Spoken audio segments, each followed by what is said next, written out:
Bitcoin has seen a large amount of volatility within the last 24 hours, liquidating over $300 million of positions. In today's video, we're going to be discussing the short-term and the macro charts in massive detail. By the end of today's video, you will have a detailed and well-rounded understanding of not only what to expect next, but how the charts are developing. Let's go ahead and jump in.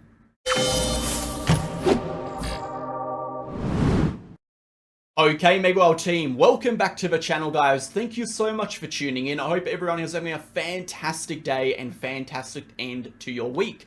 In today's video, like we talked about in the intro, we are going to be diving deep into the short-term and macro price action, really focusing on exactly what is happening with the price action, where the price action is likely to go next, what our targets are, and the key levels you should be watching on both the short-term and the high time frame charts. Before we do get into it, smash that like button, hit that comment button, and subscribe to the channel. We post daily videos for Bitcoin focusing on the facts, the data, the technical, and the structural information. No hype, no BS, no emotion, pure raw TA. If that is the kind of content you were interested in, join us over on Telegram. It is the third link down below. You'll get access to charts, updates, videos, educational posts, news events, and everything you need to stay in the loop of cryptocurrency with Bitcoin and the relevant economic news. If you are interested in taking your trading to the next level, join us on VIP. We post trading setups with exact entries,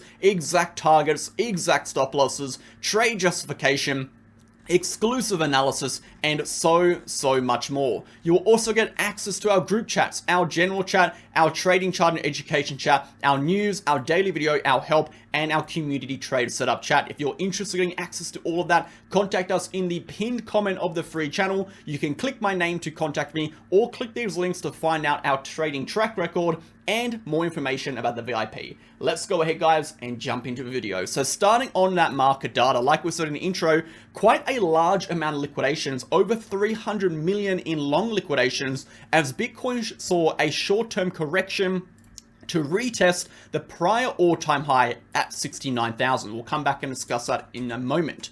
We also saw over 118 million in short liquidations, as a lot of people prematurely entered shorts at this area of support and have been liquidated within the last 5 or so hours. So we've seen a large amount of liquidations in the market in the last 24 hours from both the short and long end. Looking at total volume, we can see total volume is up 46%, sitting at 291 billion, and the 24-hour liquidations are at 459 million, up 113%. So definitely a volatile period within the market. Moving on from there, the DXY saw a little bit of a bounce in the last few days, of course, with the PPI data and the CPI data come out. We have bounced up just into this area of support at this 103 range. Again, we are still in a short-term downtrend, while the DXY remains underneath this downtrending diagonal resistance, and thus we are expecting a correction continuation towards our yearly low support, provided we remain underneath this downtrend. If the DXY breaks above this downtrending resistance,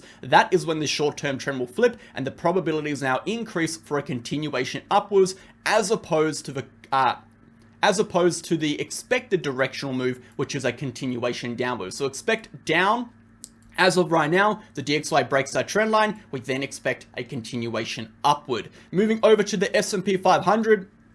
Overall, looking very strong. We are sitting at basically record highs over here. We have got our major area of psychological support at that 5,000 level.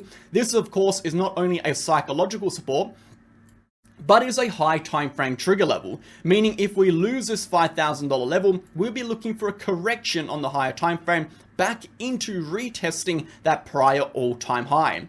If we remain above 5,000, we are expecting continuations higher and higher over the coming months. On the short term, we have a short-term support at 5,100. This, of course, is going to be the short-term trigger for a correction to 5,000, meaning if we lose this level, expecting a correction to 5,000. If we remain above this level, again expecting targets 5,300, 400, 5,500, etc., etc. Moving over to the Dow Jones, a very, very similar scenario here. Not looking as strong as the S&P 500, however. A continuation upward to 40,000 is expected, provided we remain above that $39,000 short-term trigger. If we do break below this level, that is going to indicate this area of deviation is likely, and we could see a correction back to retest our major support at 38K. The 38K level is equivalent to that $5,000 level on this on the S&P 500 chart, meaning a loss of our 38K support could result in a correction down to retest our all-time highs.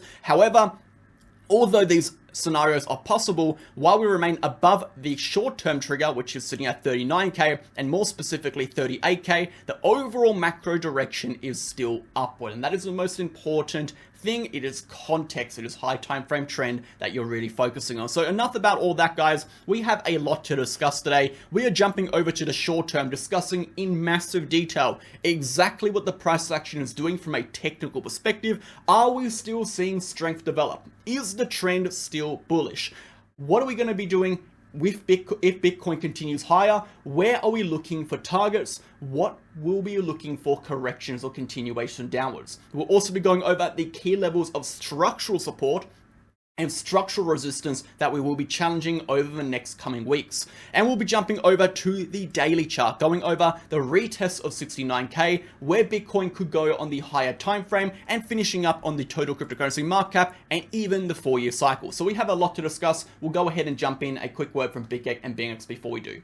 I wanted to briefly interrupt today's video to discuss the two exchanges we use on this channel, Bitget and BingX. So which exchange should you sign up to? If you look to the right hand side of the screen, you're going to see the list of differences in relation to KYC requirements and the countries these exchanges offer services to. The first link down below being the Bitget link, and the second link down below being the BingX link.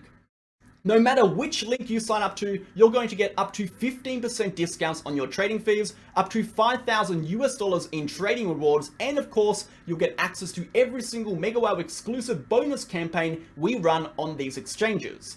Alongside that, Bitget and BingX are incredibly similar. They are both ranked top 10 in terms of trading volume. They both have extensive liquidity pools and market pairs offering up to 125x leverage. And most importantly, they both offer protection funds for their users to protect you against any third-party hacks. So get started now and support the channel by clicking the links below. Thanks for listening. Hey guys, let's go ahead and get stuck into it. So starting on the short-term charts, like we said, the last 24 hours, we saw a whole bunch of volatility. We saw a large move for Bitcoin from that $73,000 level all the way down to retest that 69K range. Now, if you were paying attention to our Telegram channel yesterday, over in the free channel, we told you guys that in this post, when Bitcoin's up around that $72,000 range, we told you a loss of 71.3K will likely send Bitcoin into a short-term downtrend towards the first high time frame support at 69,000. And it's exactly what we saw. We saw a loss of that prior low, which is over here at 71.3. Then we saw a continuation in that downtrend towards a retest of 69K, and 69K was the first high time frame area of support. So if you paid attention and you executed that move, that short, congratulations. If not, all good, such as the market. Let's go ahead and discuss what is happening. So first and foremost, from a technical perspective, like we said in yesterday's or the day before's video, and the day before that, and the day before that, Bitcoin is in this perpetual cycle right now of absorption. Every single consolidation, every single move upwards, we are seeing absorption present on the chart. And that is expected, as when we are in macro uptrends, we generally see absorption as the strength of the trend continues. So what are we seeing here, and what is that reflective on the chart? What we can see is, according to the RSI, again, we are creating these lows. We have low number 1 corresponding with our first low, and we have low number 2 corresponding with our second low. Now, what we can notice over here is that on the RSI, this is our first low, and this is a lower low, where in the price action, this is our first low, and this is a higher low. So what does this actually signify when we have the RSI creating lower lows and the price action creating higher lows? This is indicative of absorption. This is when we have absorption in the market. It means the buyers are stepping in and absorbing the selling pressure at a higher level each time. It is like stepping up these steps. It is indicative of overall strength and likely continuations in the market. So the absorption isn't enough for us to say Bitcoin is going to break through the current levels of resistance and continue upwards. However, it is enough to tell us we do have strength at these supports and there is no real weakness developing that is going to be at risk of breaking down or destroying the high time frame levels of support we have. Our supports are very much still holding in support, and we can see that the buyers are willing to hold these levels as we do have absorption present within the price action. Now, if we want to see Bitcoin continue higher, we do need to see the momentum flip positive on the higher time frame. So like we can see if we look at the cluster of price action from the break into that 60k range, this whole cluster of price action I'm going ahead and drawing out over here, and we relate that cluster of price action to the RSI. We can see the RSI again is a derivative of this price action over here. We can see that while the price action has been moving generally up, the RSI has been moving down. And again, this will be generally indicative of exhaustion. And to an untrained eye, when it comes to momentum analysis, they would assume this is a bad thing. Now, generally, it is a bad thing if absorption isn't present, but we do have absorption as per our RSI and as per our price structures, and thus what we are seeing here is a upward consolidation. Now, what we do need to see on the price action, like we said, for this consolidation to result in a continuation upwards and not develop into weakness, because if the consolidation goes for too long with not enough strength, we can see consolidations develop into weakness and then corrections. But if we want to see this develop into a continuation, we do need to see the momentum flip positive again. So what are we watching for the momentum to flip positive? We are looking at these equal highs. So equal high 1, okay, equal high 2. This trend line is reflective of the momentum of the price action since the breakout of that 60 range. So this entire uptrend, we can see the price action is moving up, the RSI is moving down. So we do have negative overall momentum. So we do have weakness, but the weakness is being absorbed as per the RSI. This can't go on forever. At some point, we're going to see this weakness fail to be absorbed and the price action will correct, or we're going to see the RSI break through this resistance, flipping the overall momentum positive, resulting in a high time frame continuation in the trend. So if we want to see a continuation in the trend, we need to also see the momentum flip positive, and the best trigger for that is going to be a break of this RSI. Now we'll come back to exactly what we expect in regards to where Bitcoin will go if we break over that RSI and why. Initially, and a real quick answer to that, if we do break that RSI, we are expecting around 75 to 80k for Bitcoin as a target. Now let's talk about the bad scenario, the bearish scenario. So at the moment, the price action, like we said, we're leaning towards a bullish scenario as we do have absorption. But if we do not get up here soon, if we do not get up here within the next couple days, okay, we could and will run the risk of a shorter time frame correction. So on the right hand side, we have an annotation for our high time frame levels of support. You can see each of these levels correspond to a level of support on the chart. So first and foremost, we have got our short-term support. This is going to be this green line. So we can see we have strength on the short term above this and weakness on the short term below this. You can see when we drop down below this level, we saw weakness developing into a short-term downtrend to retest 69k. When we drop below this level, we saw weakness developing into a short-term downtrend to test 69k once again. So we can see every single time we drop below this level, we see short-term weakness resulting in corrections to retest our 69k area, which again is our prior all-time high. While we do sit above this level, we do have short-term strength. We are currently pushing above this level right now, which is a good thing. While we have short-term strength, the likely direction of the RSI and momentum is to continue to build towards an eventual breakout, which will result in the price action breaking this resistance and continuing up to 75 to 80k. So while we remain above that 71.3k level, the short term is healthy. Moving down from there, we have our 69k support level. Again, this is our prior all-time high support, okay, on the macro chart. But of course, we can see there's an area of support now That was once resistance on the chart that we have now retested 5 separate times. So it's a major area of short-term support now. We can see that while we remain above this level, we are expecting continuations upwards and eventual continuations to retest. Again, this is going to be our lower low on the RSI, which corresponds to a retest of that support level. A breakdown of this level will likely result in this lower low being cancelled out,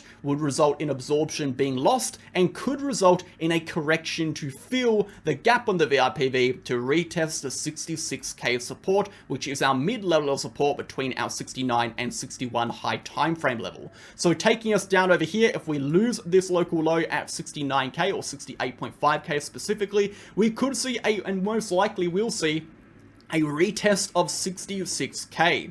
We can see this is a major bouncing spot. Major 65.8k support, bouncing spot. Again, why is this an area of support? Because we have our prior lower low on consolidation structures developing over here. Again, this is the low that developed the uptrend into the eventual break of 69k, which was the all-time high. So it's a major area of confluence on the horizontal chart, which could result in the price action bottoming out at and reversing at if retested. So you can see the pattern that is developing. If we break support, we expect continuation to the next support, where we expect a bounce unless proven otherwise. So it comes back to that overall notion that in a uptrend, support is support until it is not, and when the price action retests support, the probabilities are in favor of bounces rather than corrections prior to a correction occurring. So only when you see that confirmed breakdown of the support, that is when you should flip your bias in the short term for actual continuations in that direction. Until then, you should assume the buyers will be able to hold this area provided absorption is occurring on the chart.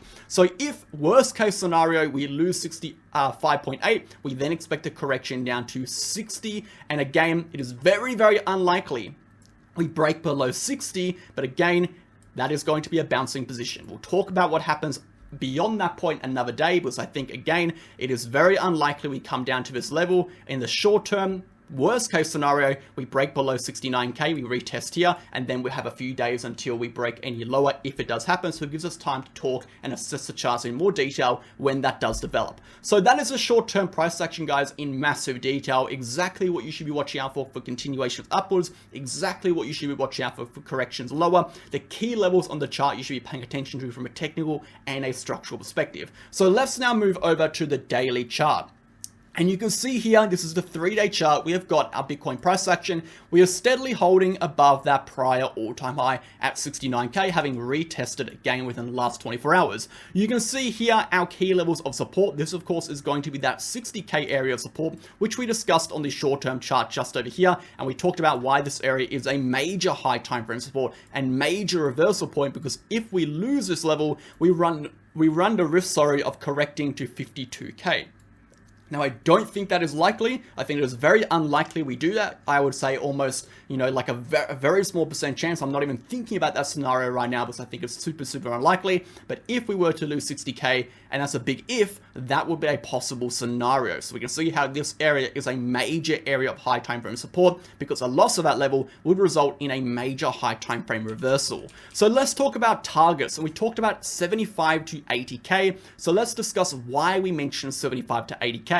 If we do a simple structural pattern analysis, okay, a structural analysis of the price action, and again, the same principles are used to analyze from a structural perspective, okay, when you're looking at patterns and formations on a smaller time frame, you can apply to a macro chart. These things are actual, they're not exclusive to a small time frame price action. So taking the distance, and again, you take the distance from the lows to the highs of the neckline, assuming this is a similar formation to a rounded bottom formation. It is not a cup and handle. It is a rounded bottom formation, okay?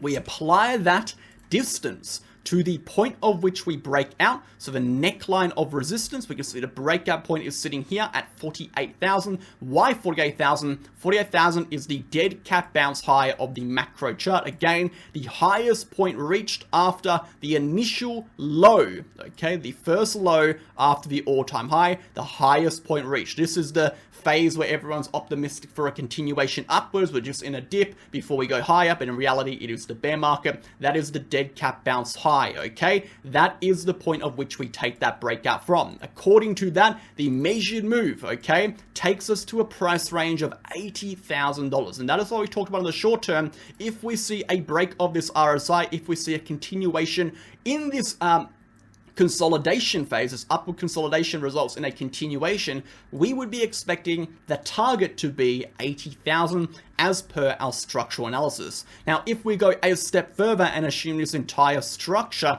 is a round the bottom formation, which I would say it was a little bit more speculative. We can say for sure this is a round the bottom formation. The reason why this would be almost I would say less likely to be a round the bottom formation is due to the fact that we have the structural formation of a rising channel within the area of this initial slope of the rounded bottom. This here can interfere with the viability of this actually being a rounded bottom formation. But if it were, we take the same thing, a measured move from our lows to the high, okay?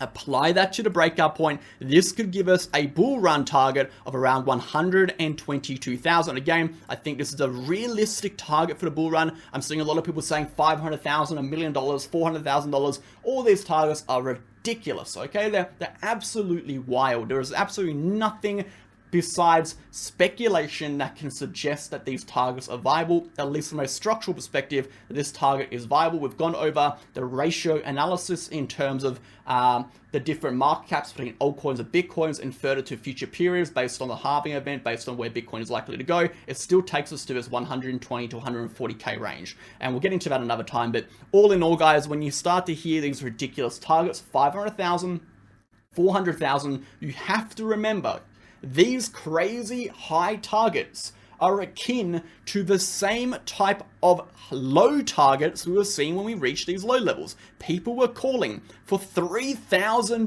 Bitcoin. Insane. It doesn't make sense, guys. There are enough dead wallets in the crypto space to keep it around 1,900 alone. We couldn't even reach $3,000. There'd be no liquidity to trade at that low. It just wouldn't happen, okay? So 3,000, you were looking at 10,000 was a target. Again, all these crazy low targets come out, and the people pushing that are just as dangerous to you as the people pushing 500,000. You may think, oh, it's awesome because we're in an uptrend and we're going to 500,000 and make a lot of money. But the idea of attaching yourself emotionally to a specific price point is very, very dangerous to your future ability to actually take profits when you should be, because you're going to be holding out for a specific price point because you've emotionally attached yourself to that level, and you're going to be unable to actually act if that target is not reached. And again, at the end of the day, guys, it is not about who makes the best prediction. It's not about, did Bitcoin go to where I predicted to go 6 months ago? It is about making money. And I've said already in my private channel, if I look at my current positions on altcoins, I'm up 7 figures on my altcoin buys. I don't care if I don't predict where Bitcoin is going to go next in terms of the top, because I know based on my own strategy, I'm going to be selling around the top regardless if I can tell you where that price is going to be, because I know when it does happen, I'm going to see the signals, I'm going to see the signs, as I have done in the past to actually execute the top. Remember, the top is generally harder to pinpoint than the bottom because we have no historical price data to actually use to infer where these key levels of resistance can be. It is much more driven by psychology, and most importantly, driven by upcoming and developing narratives within the economy and monetary system. So thank you for watching, guys. Hope you have a fantastic day.